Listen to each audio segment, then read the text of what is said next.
This is really the question for the culture with this episode. Is Arwen hot?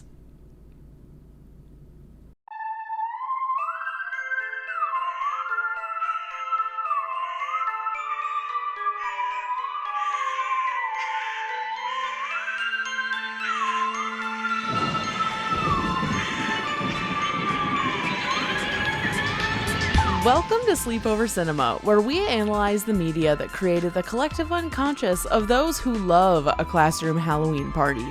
I'm Hannah Leach, multidisciplinary artist, audio producer, and fan of media featuring emotionally intelligent tween boys. And I'm Audrey Leach, director, editor, producer, and finally able to watch scary movies. We are the sister duo also known as Tuping Productions, and we haven't stopped thinking about these shows since we first saw them. We're going to explore the good, the bad, and the nonsensical of the media that first inspired our love for pop culture in an attempt to answer the question, in this case, are these episodes actually good? And at the end of the day, do we really care if they are? Today we're kicking off the Halloween season with a little party. We'll be talking about an assortment of Halloween episodes from classic TV shows. Hello, ghosts and ghouls. You thought you were gonna get a break between last season and this season, but guess what? It's a trick. Trick or treat. You chose trick, and we are here. I mean, technically, we did say we weren't taking a break, but you know. But maybe you didn't hear that part. Maybe you just assumed there would be a break, because sensically, that would click. But no, we're here. So this is a question for the culture that came up between me and Audrey over the past week, which is regarding Instagram handles. So I just changed mine over the past week. And I changed it to @RealJudyGarland, which I'm very proud of. And I did it. You've probably confused a lot of people. Okay, here's the thing. I got many DMs from people being like, this is excellent. No, I'm not saying it in a negative way, but just genuinely it is confusing at first. When you first, yes. Even when I first saw it on my actual feed, I was like, whoa, like. You were like, who the hell is that? It just is confusing. Understandable. My question is, and I was starting to feel this way, is having your full name without any kind of like pun or jokiness to it, like for old people on Instagram / in general. Because you and I had been rocking with that concept together, and now we're finally diverging. I mean, I'm not really diverging. It's just, I just took out my full middle name. Well, we're diverging from being the exact same in terms of formatting. And you were the one that really wanted, I remember I changed, do you remember when I changed it once? And you texted me and you were like, what did you do? Yeah, she changed hers to Audrey A. Leach once before, and I was like, excuse me, what are you doing? And she changed it back. So, okay, so you don't think that it's for... No, because there's a lot of old people who would never put their full name, their government name on an Instagram handle. For me, it's more of just I want people to be able to find me really easily, like for like work reasons. Yeah, I mean, it's also like if you have your display name as your real name, people can find you. I'm enjoying being liberated from the shackles of @HannahRayLeach personally, because it's also not my Twitter anymore. Getting into this episode, this one's going to be a little bit different from the norm. I mean, it's TV, but especially because we're covering 6 different shows. We're just covering one-off episodes of 6 different shows. So this is going to be kind of like, imagine like a table at a Halloween party with like various little snacks, like, and you're grazing between 6 different snacks. That is what we are going to do today. And on top of that, these are all shows that we have not covered before. There's just going to be a lot of opinion to share, and I'm excited about that. I think it'll be entertaining. Are you ready to just get into this review? Mm-hmm. So first up on our list here, I'm not going to tell you what we're covering until we get there. So we are starting this episode with a classic selection from The Sweet Life of Zack and Cody. It's season 1, episode 19, The Ghost of Suite 613. The synopsis is, Zack and Cody hear a rumor that says there's a ghost in Suite 613. Along with Maddie, London, and Esteban, the twins go to Suite 613 to spend the night.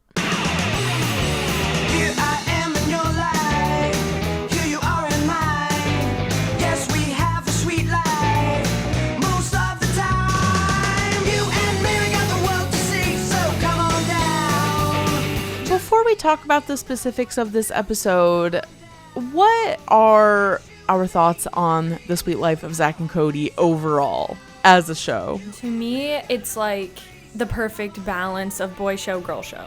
I think agree. it's like right down the line. Like all the girls watched Sweet Life of Zack and Cody, and I think it was pretty gender neutral. I liked the show. I mean, people definitely got annoying for sure, but nothing like Hannah Montana annoying. They had basic respect for their parental figure. I mean, she was a single mother. Cabaret singer. Yeah. I agree with the gender neutrality. I also really like that it found a way to appeal to like the High School Musical loving teenagers and the younger boys, and they do it like pretty gracefully. I also feel like upon rewatching this, it's actually pretty funny, and the laugh track like murders it. They're a pretty good ensemble cast. I chuckled a few times, but the laugh track makes you feel like a dummy for chuckling. I always appreciated the fact that they took the obvious casting and then switched it for Maddie and London. Yeah. Like the initial idea was that Ashley would play London and Brenda would play Maddie. And I just like love that they did that. Yeah. I think that was smart. I just appreciate that London is like a fierce Asian girl and it's like not her story. She just like is that way. I also think that for Ashley Tisdale, it definitely helped like round out. What? She was probably pissed off. I mean, I think that it helped round out her like reputation with the audience, because if she was like bitchy on Sweet Life and then bitchy in High School Musical, that would be a lot. I know to me this episode was really memorable. Like I feel like I saw it a million times also. I remember very clearly watching this at Grandma Irene's house, probably while eating like 17 pounds of chips. I did kind of, okay, well, I guess this sort of goes into takes on the episode and kind of blurs into takes on the show. Like, okay, I thought that the whole flashback of like Mr. Mosby with the afro going to check on the suite was like really funny. And then at the same At the time or now? Like, I thought it was funny now. Because Phil Lewis is so good, like he can pull off basically anything. If this is written by white people, I don't really know if this is tasteful or not. It's definitely not tasteful, but like, is it funny or not? I don't really know. But it's possible that like Phil, you know, it's like Phil might have come up with some of that. Right. It's possible. Right. Or like they just know him, so they'll write off of him. Like they're like, he would like to do this type of thing. Yeah, definitely. But who knows? I don't think that man would do anything that he really didn't like. I just kind of can't see it. One thing I was thinking about for like every show that we watched for this episode is like how little credit the adult actors get on kids shows. Yeah. Because they're not the main character, but like the ability to, because it's usually just a lot of physical humor and like being a bit of a caricature of an adult. And like that's hard. Yeah. I feel like it's hard to pull off, and there's a lot of adults on these shows who were really good at it. I thought the mom, I know everyone always jokes about how the mom is like a lesbian, or like they like make jokes kind of about the mom a lot, but she kind of gives it. I like how, I don't even know what the word is. Grounded? Yeah, I guess. She's interesting, I think, on her own. Even with her very minimal lines, I like want to know more. I want to spin off on the mom. You know what I'm saying? This is really the question for the culture with this episode. Is Arwen hot? I feel like he is. No, I feel like he is. I mean, that's a leading question, because I don't think you would ask that question if you weren't going to say yes. Yeah, he's hot. No, I mean, does he find a way to bring up his mom like 8 times per conversation? Yes, but he's hot. Why? That's a good question. Okay, well, I was looking at the hair situation and I was like, is this like a weird wig? Because I feel like it is. He's hot. Actually bald. He's hot because he's goofy and tall, and there's just something about him. I can't place what it is. I just think he's hot. And that's my take. I don't think he's hot, but well, more for me. Oh, okay. These are kind of like shitpost takes. However, when London is like, I lost my $1,000, and then she's like, just because I don't need it doesn't mean it isn't mine, it just feels so accurate of like capitalism. I hate to say it, but like it's just true, and I thought it was funny. I also noticed that for some reason, Maddie brings up the St. Mark's Hotel. Yeah. Because they supposedly pay more. But if you've ever seen the St. Mark's Hotel, you would know that it's scary looking and they definitely would not pay more. Because she's working at the parody version of the plaza, basically. Yeah. Here's another question. Is Esteban actually funny, or is it just like nostalgia blinding me? Or like, what is your take on that character? I think that whoever that actor is does have really good comedic timing. Yeah. I think that there's just something about that guy that is very likable. These shows, both this one, I can think of a few. This one, Wizards of Waverly Place, Jessie, which is a newer Disney show, they all take place in New York City, but they give absolutely no New York vibe. Yeah. Which makes sense because they're not shot there. But why does the wig on the ghost have to be that bad? I mean, that one borderline had like the hairline was the hardest thing I've ever seen. It looked like a community production of Hairspray level wig. It was really bad. I feel like it's maybe lends itself to like, this isn't real. You know what I mean? Yeah, I guess so. Because you essentially find out that this is not real and it has been set up. So it's like kind of telling the kids that without telling them until you really find out. I thought it was like a okay episode. I don't think it was the best episode of Sweet Life that's out there. Now help me look around. Unless you're too scared.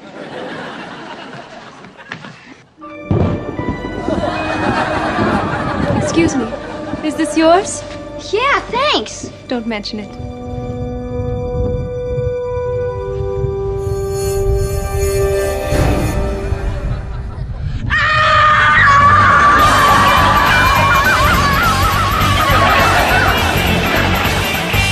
Next episode, we're moving on to Wizards of Waverly Place. Woo! I love this show. Just kidding. I don't.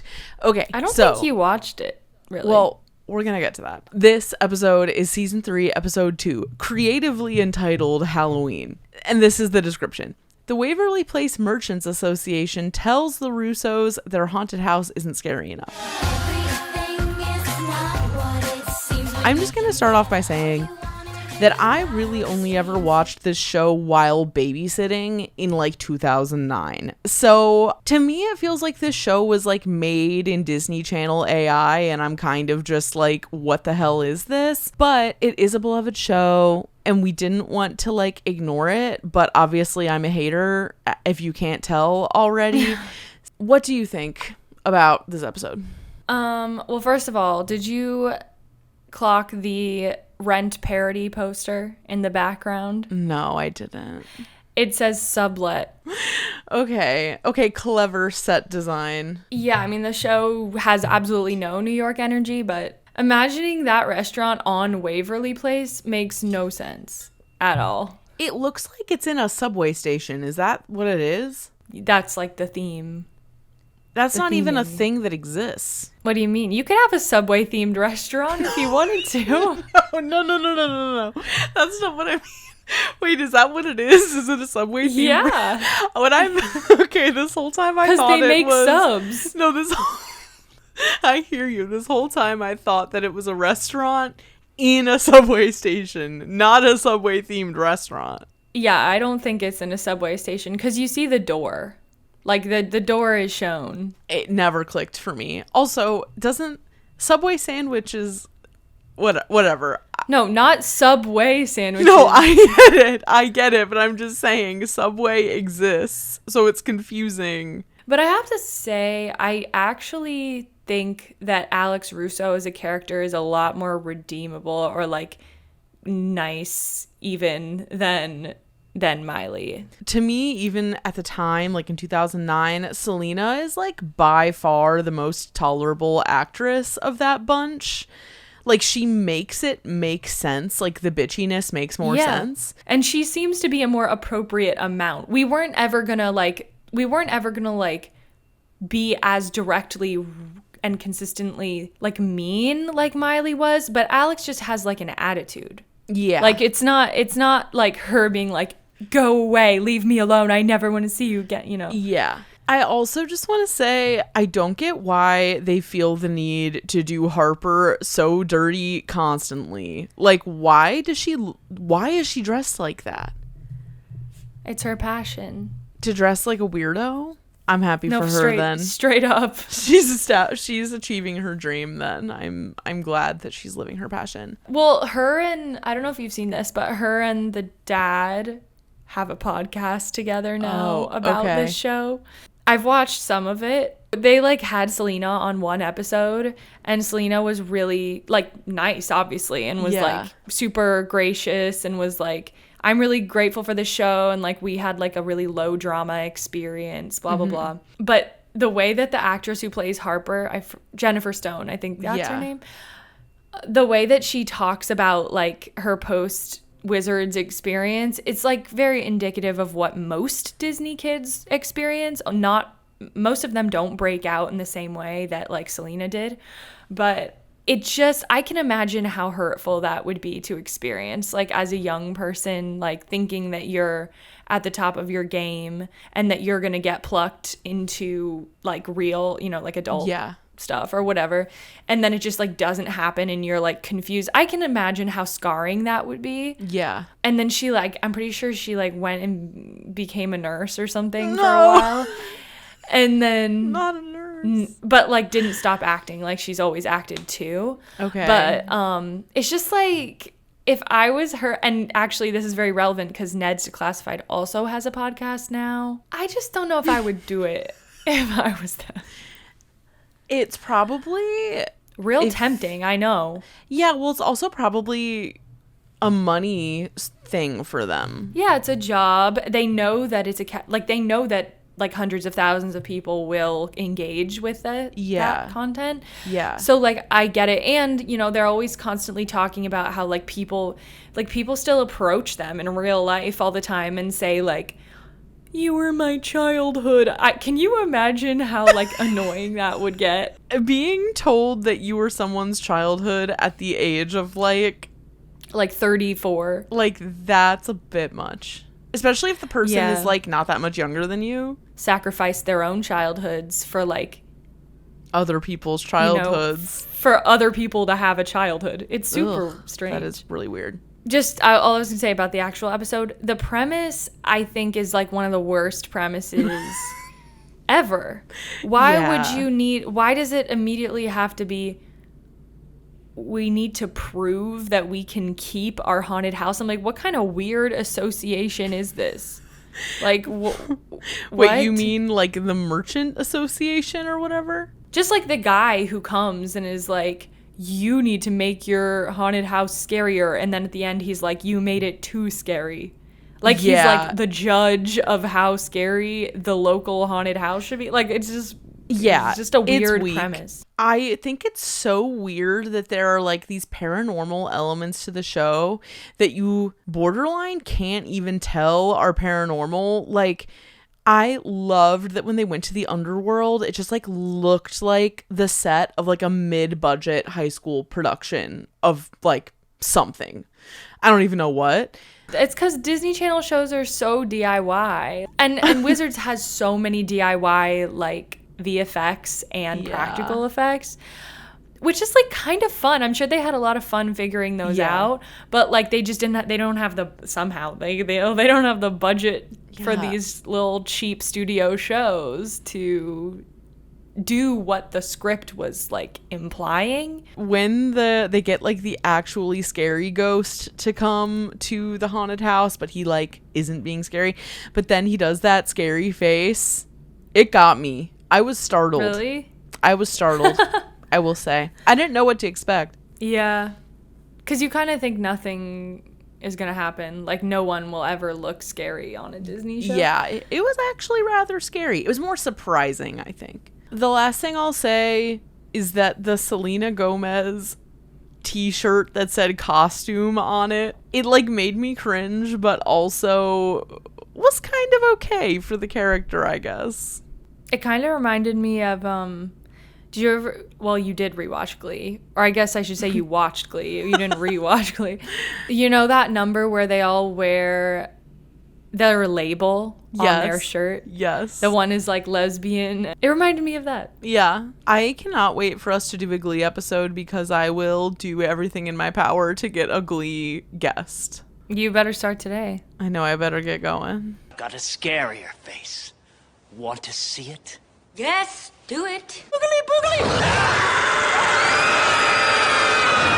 There's sick people! This haunted house is closed forever! So now, this is an extreme tone shift for us, and really, I insisted that we cover an episode of Courage the Cowardly Dog because this show is really scary. Basically a horror show for children, and I had not seen it in a really long time. So the episode that we covered, and according to like the internet, this was like the scariest one.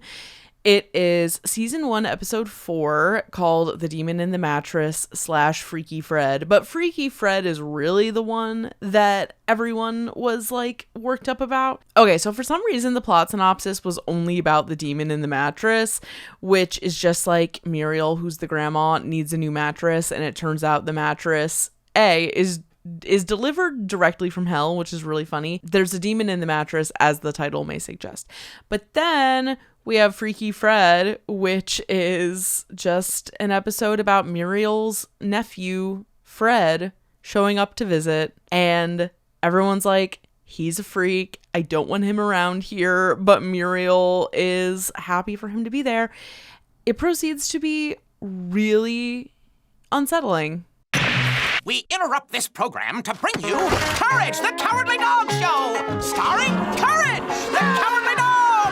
Abandoned as a pup, he was found by Muriel, who lives in the middle of nowhere with her husband, Eustace Bay. But creepy stuff happens in nowhere. It's up to Courage to save his new home. Stupid dog! You made me look bad.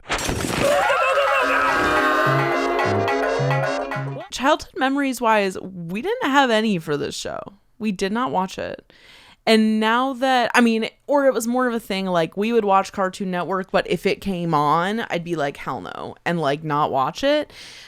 But I watched it today. Audrey, why don't you start us here? The second one is just the guy saying that people and things are naughty. And like, that's like the whole thing. Well, it's like he is saying that various people and things are making him be naughty. It's creepy because there's like a voiceover the whole time of Freaky Fred, who kind of looks like, if you've ever been to Coney Island, there is like a mascot they have of this creepy guy's face and he's like smiling.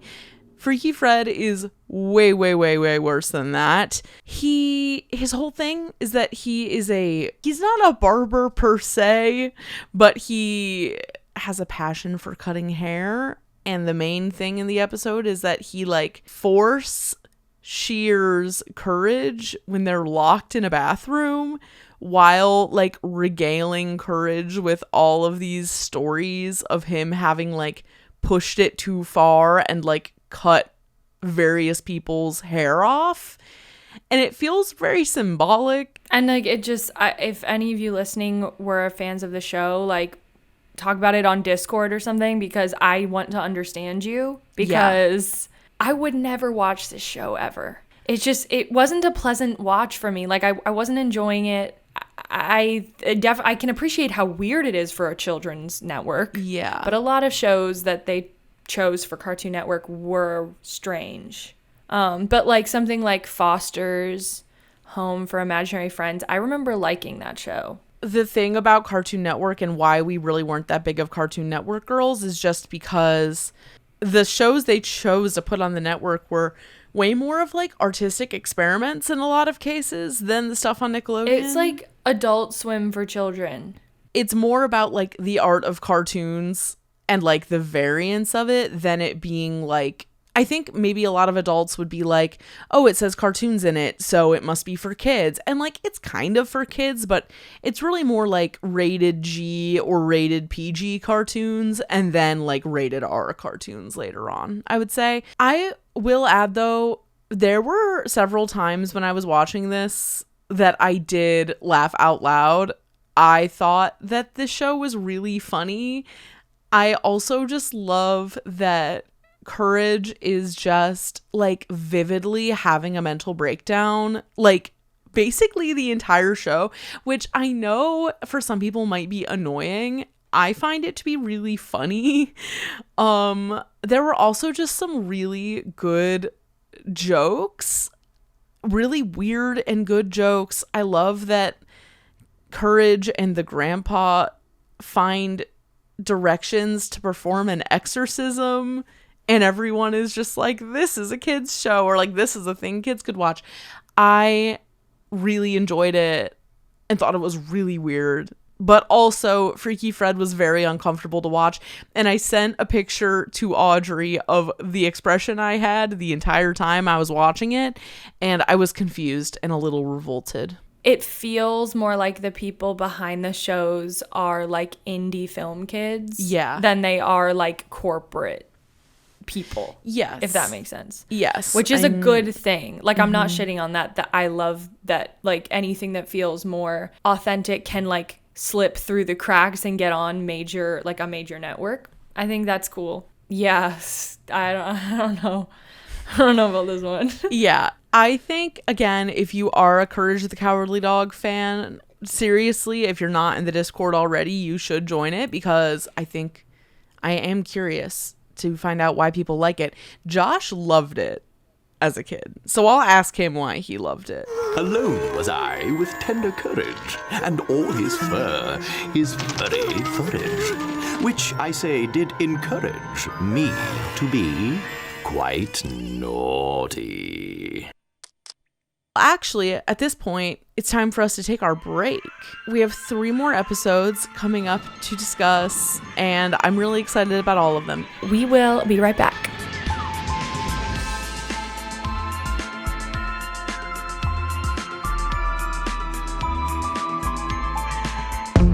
So if you're a loyal listener of Sleepover Cinema, you have definitely heard me talk a lot about seeing movies in theaters. I've been around the block. I've tried all the other chains and all their unlimited programs.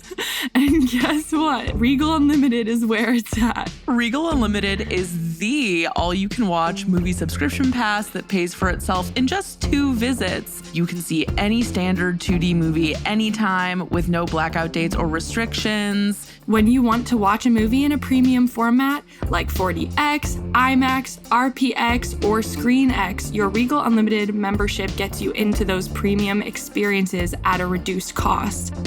You're not just getting a discount on your thrilling experience, but on snacks.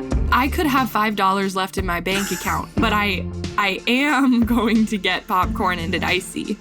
So, if you're planning on seeing 2 movies this month, you need to join Regal Unlimited. So, sign up now in the Regal app if you want to be fancy, or on regmovies.com/unlimited. That's regmovies.com/unlimited. New subscribers can use code REG2PINK for 10% off Regal Unlimited for the first 3 months. That's REGTOO PINK.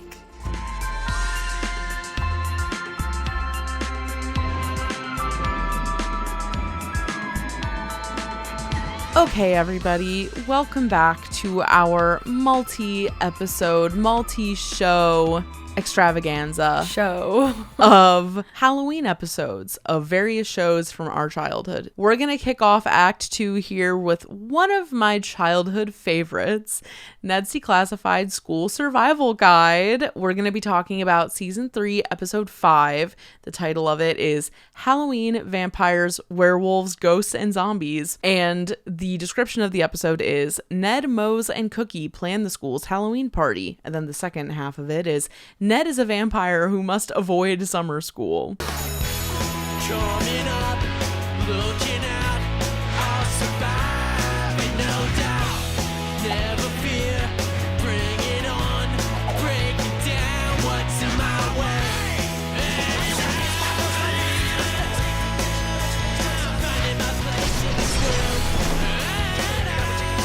Ned's Declassified School Survival Guide. Your results may vary. I already said it, but I hadn't watched this show in a really long time, but I loved this show as a kid. Kind of despite the odds, I feel like I don't actually think it's a boy show, but I just love this show. I always thought it was funny, even with the kind of like hyperactivity to it. It just it strikes something similar to me that like Diary of a Wimpy Kid does. And also both the tips that they're giving in the show, as well as like the situations they're going through, are very grounded in reality. Yeah. Which is like super rare for scripted kids shows. Like, yes, it just feels stilted. There's something about it that doesn't relate, I guess, to actual kids. But the fact that like the boys were like kind of prepubescent and the girls were like 6 feet tall and they, you know, were very hormonal. Like they had crushes. They like went through all the things, but in a very like cartoony way. Like the sound effects track on this show is crazy. Like there's a sound effect basically straight through. There's almost always a sound effect going on. Yes. The earnesty comes in with the tips. And I think that's where it's like you actually could follow the tips on a normal episode. I know. Not this one. Well, you know what though? I actually disagree, because at the end of the first episode, they basically were like, and a last tip, if you're ever sad that you're like a teenager on Halloween and feel like you can't do like the fun kid things, like you can always go back and have a phase 1 Halloween, which is like trick-or-treating. And I just thought that was such like a actually really wholesome and nice thing to put at the end of a show that's made for tween kids. It's just like, wow, this show actually has like very good intentions, which I like about it. I also really love like the direct address stuff in it. I think it's really funny.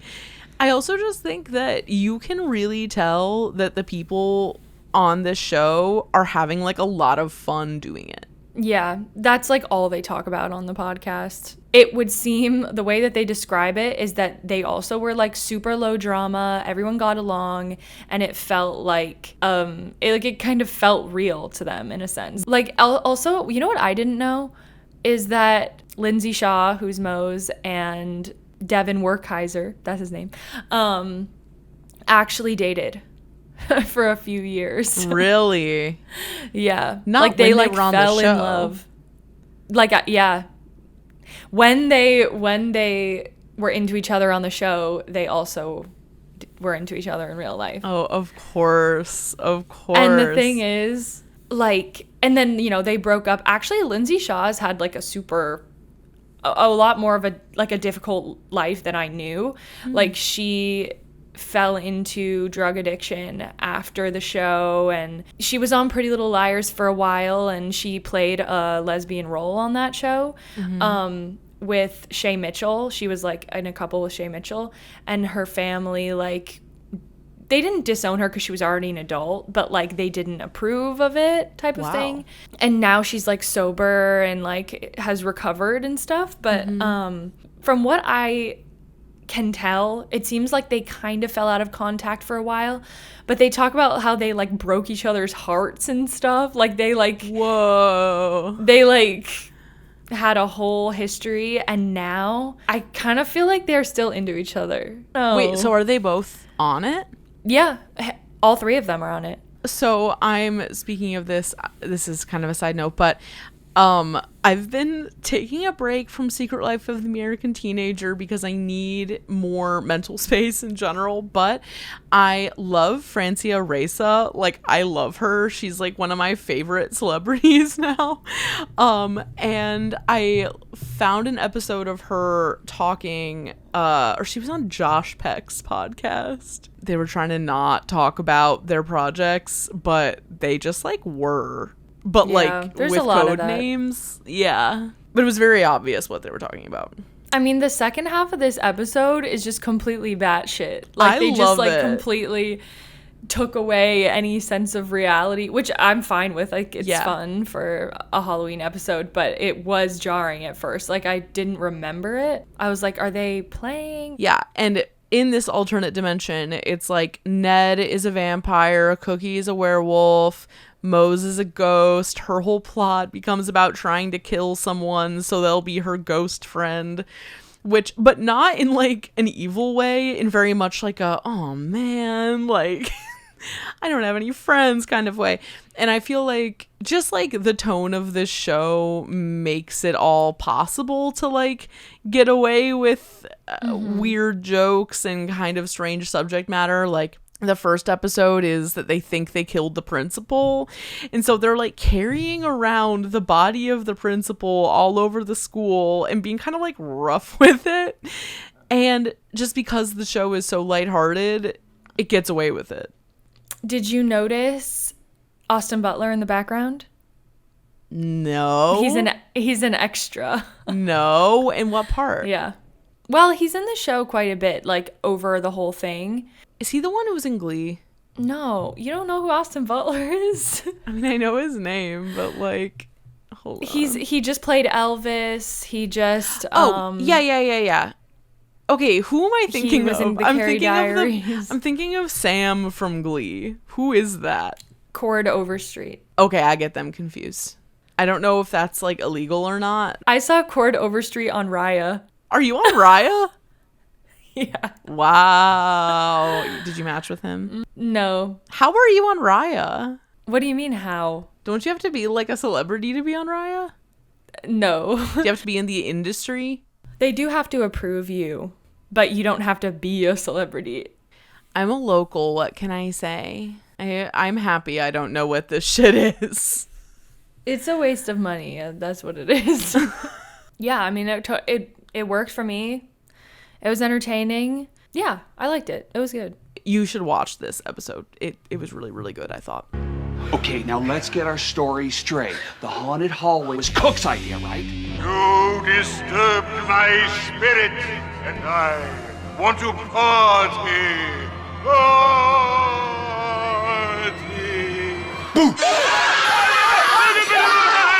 You boys were hard to scare, but I got you good. I have to change my pants. Me too. Okay, next episode we have SpongeBob SquarePants, the Slinging Slasher, which is season 2, episode 16. It's actually just half of an episode, but this to me is like an iconic spooky story from Nickelodeon. So, the Krusty Krab is open for 24 hours a day to make more money, and Squidward scares SpongeBob with the Slinging Slasher, which is like a story that he makes up to scare SpongeBob. But then it seems as though the story is going to come true, and they're in peril. Ready? SpongeBob SquarePants, SpongeBob SquarePants, SpongeBob SquarePants, SpongeBob SquarePants.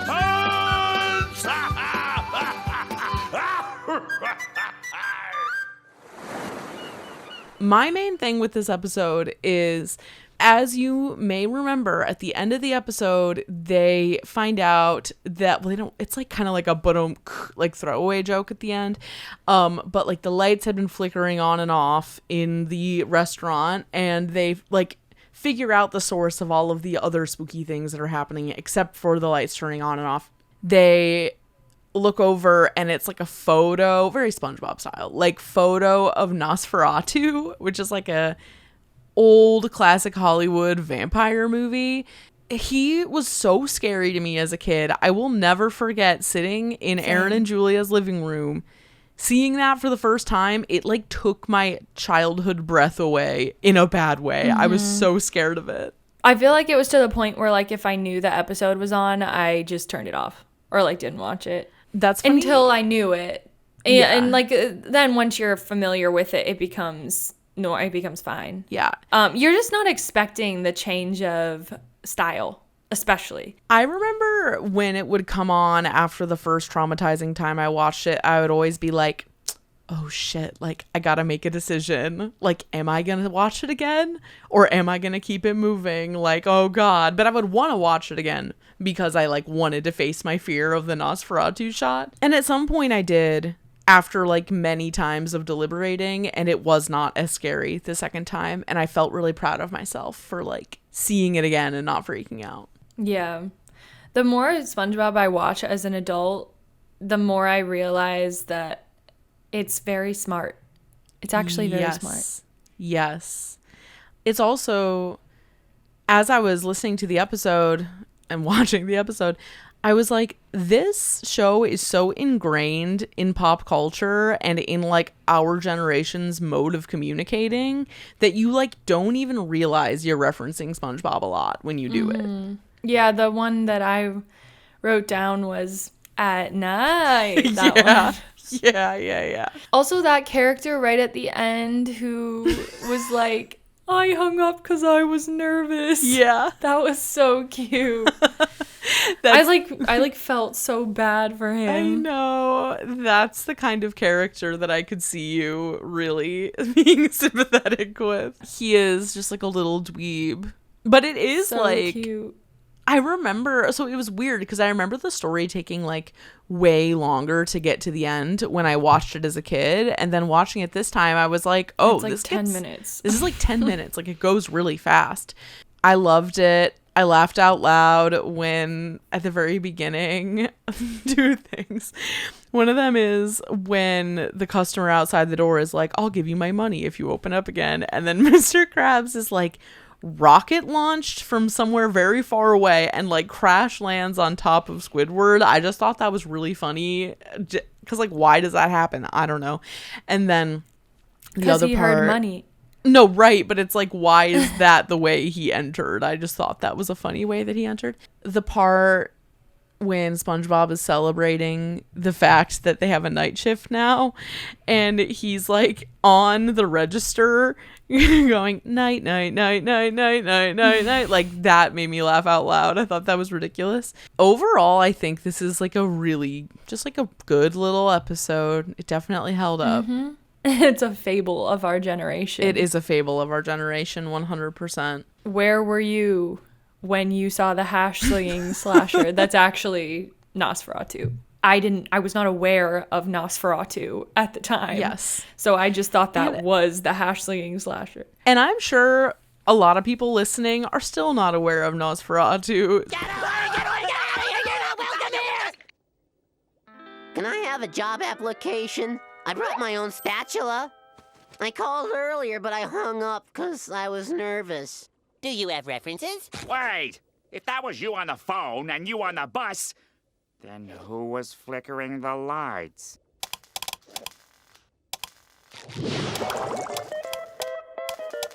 Nosferatu! Our next episode is an episode of Hey Arnold. Yay! It's season 2, episode 7. It's called Arnold's Halloween. And in this episode, Arnold and Gerald try to play a Halloween prank on Grandpa by making him think aliens have landed in the city. However, the broadcast gets leaked and scares everybody in the city. Hey Arnold! I liked this show a lot as a kid. We had the weird movie at home on VHS, the Hey Arnold movie, where it's like gentrification. It's like an anti-gentrification movie, pretty much. I think this show is so good. I really love in this show how Arnold and Gerald are just like cool as cucumbers, like the entire show, basically. Like, stressful things happen to them and, like, they have motivations and stuff, but they never bubble over a certain point of, like, being stressed about things. It's definitely, like, a choice. Yeah. It like sets the tone of the show. I think that's even like the theme song itself, which is such amazing. An interesting tone setter. Yeah. But it has sort of like an abandoned city feeling. Yeah. To me. I feel like, yeah, it's cool because it kind of has this perpetual feeling of like there's a lot of residents here, but it's like night most of the time. So everyone is like in their homes. I think part of it too, like the specific world of it is just that I don't know if they ever say it's New York, but like it's very New York feeling. And there are just so many characters that are all really distinct from each other and are just kind of like hanging out. Like it feels like if you think of the episode like Stoop Kid's Afraid to Leave His Stoop, just the way that like being a kid in a city would be, I think is so novel to the audience that it's fun to imagine being like a chic city kid when you're a younger kid. I definitely didn't imagine it as New York. I think I imagined it more as like Philadelphia or something. I see what you're saying. Like Detroit, maybe? Yeah. I don't know why. Just like not a sort of like some other city. I don't know. Yeah. Detroit. I don't know why that is. I've never even been to Detroit. I don't know what it looks like, but I've been to Detroit. How was that? It was awesome. I went on a solo venture to see First Aid Kit there and then stayed in this weird hostel all on my own. It was very fun. It was like a really good, like memorable experience of my life, I would say. It was like I went to a bar by myself first and like pre-gamed by myself. And I was like 22. It was a vibe, I would say. Some people would call it dangerous. No, I'm just kidding. I know. Some people would call it dangerous. However, I pre-gamed in Detroit. Alone. Okay, here's the thing though. I don't stand for the Detroit slander because Cleveland is the exact same. Yeah, I mean, I always assumed that had to be somewhat bullshit because they are similar the way that they are joked about. But I've never been, so I just don't know. Most of my notes are actually more about the show than about the episode specifically. I totally forgot that like Helga is the most complicated character like in the show, but also low-key like that we experienced as children, because she's like obsessed with Arnold but also always addressed by her older sister's name by her dad. That was not just a this episode thing. And her mom always seems to be like a little drunk. Like there's just really specific things going on with her where it's like, oh, she's supposed to be the bully, but there's a lot going on with that character. She's kind of one of a kind. Yeah. I thought it was really funny that her dad was like fully ready to participate in like a militarized civilian uprising. Maybe what's different about this show is that it's like the adults of these children feel like they are on the fringes of society a little bit. Yeah, I agree. Like they're into weird stuff. They are into weird stuff. Whereas like in other kid shows, the parents are going to be like the most upstanding, like regular ass citizens who like have jobs and just want normal things for their children and want their children to like fit a mold. But like if the parents are kooky, then like the kid obviously is going to be quirky too. Yeah. It just has like different expectations. You know what I mean? Yeah. Than like Wizards of Waverly Place or something. Right. I think too the fact that Arnold lives in a boarding house that his grandparents own and that it's like him and a bunch of random men and like some of their partners. It's just a really cool setting for a kids show or for a show that's like geared towards children or was on Nickelodeon. It's just like there's nothing really like Hey Arnold. Especially in live action form. I feel like the children's networks were a lot more willing to take risks on unconventional premises. Yeah. For animated shows. Yes. Like they weren't gonna like can you imagine the Hey Arnold premise as a live action show? I mean, it would be great. It would be cool, I bet. But it'd be like Freaks and Geeks kind of. It's just not really something that would seem that people would be willing to do. Well, Freaks and Geeks though, it's like not really. It's like it wasn't really for kids. Well, right. Well, but I also feel like if Hey Arnold was live action, it wouldn't be perceived as being for kids at all. No. Because it's really not for kids. It's for anyone. I also think that with this episode, it was really cool that, like, the Halloween energy or, like, the spooky energy was channeled through, like, a conspiracy theorist lens almost, and, like a media approach. Like, it wasn't ghosts. It wasn't being haunted. It was sort of, like, the scariest thing is, like, the disaster of, like, mass media and panic.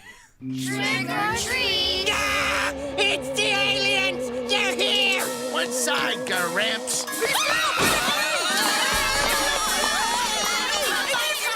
Arnold, kill the lights! Stinky, come in, Stinky.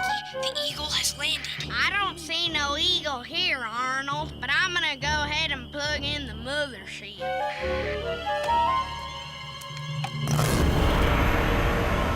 Look! It's the mothership!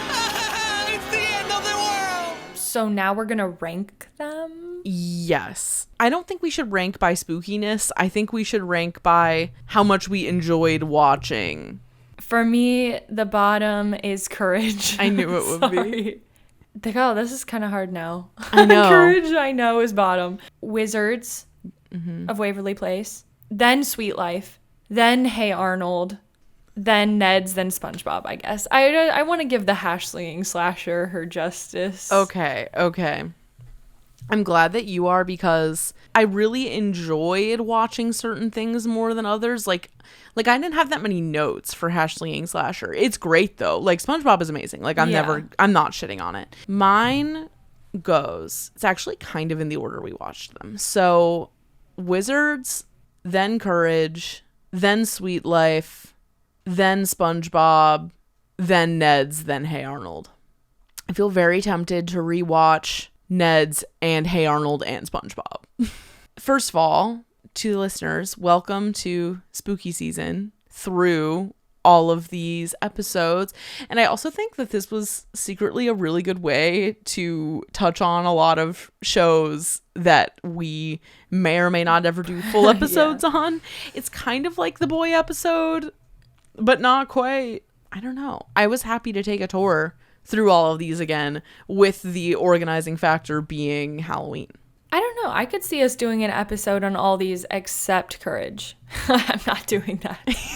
I'm not doing that. No, if there's ever an episode where you're like away filming a reality TV show or something like that where you can't record an episode, I'll do that. Shout out to us. We've never not both been on an episode. Nope. And that's the thing. It's like the only excuse there would ever be is like if one of us was on a reality TV show and was like locked in a box somewhere. Off the grid. Yeah. Or like extremely ill, which till it happens to you, am I right? That could happen at any moment. If any of you know what it means that I am dizzy with hands tingling all the time now for 4 days in a row, let me know, because I don't know and it is unsettling. So if you've experienced this, let me know. It's the beginning of October. Everyone's Halloween plans are coming into focus. What is the ideal Halloween celebration for you? Well, I can tell you what it's not. Tell me. It's not going to haunted houses, but I am being peer pressured again to go to Hollywood. What's it called? Universal Hollywood Horror Nights or whatever. Halloween Horror Nights. I might die if I go. Yeah, I could see you dying for sure. And like my friend Nikta she's also scared. So I was like, why are you? Because obviously Hunter's the one who wants to go. So I'm like, you need to say no too. Like, we both have to say no. Yeah. But she was like, no, I can do it. She's like the opposite of me in that I can watch horror movies now and like I'm chilling. She won't go see a horror movie, but she's okay with going to that. And I understand, like, logically, there is no reason to be scared at one of those, especially at Universal, because that is very on the books. Yeah. Like, if you get touched or something, you know, in a way you don't like, or like if something happens that you don't like there's stakes for those performers. Whereas if you're in a cornfield in Ohio, there's not all really, bets are off. There's not really those kinds of stakes. So like, I guess that's so I true. understand that. And with that, we have begun season 9 on a spooky and informative and opinionated note. If you know why I have an illness or what it is, let us know in the Discord. And with all that being said, as always, you can find more from us at evergreenpodcast.com/sleepover-cinema and keep up with our latest creative projects at tupingproductions.com. We're on Instagram, Twitter, TikTok, and YouTube at Sleepover Cinema and post a full video version of each episode on YouTube every Thursday. You can follow me, Audrey, at Audrey A. Leach on everything. And you can follow me, Hannah, at Real Judy Garland on Instagram and at Lana Von Trapp on Twitter. That is what we call identity theft. Again, join our Discord if you have any sort of insight on anything that would be helpful or compelling. You can check out our merch at tupingproductions.com/shop. We have t-shirts, sweatshirts, stickers, and more. And if you like the show, give us a review. Sleepover Cinema is a production of Evergreen Podcasts, produced, edited, and engineered by us, Hannah and Audrey Leach. Sleepover Cinema is mixed by Sean Roll Hoffman with theme music by Josh Perlman Hall. And this one was the spooky music, so that was an extra layer. Yes. Executive producer is Michael D'Aloia. This is Halloween. This is Halloween. Bye. Bye.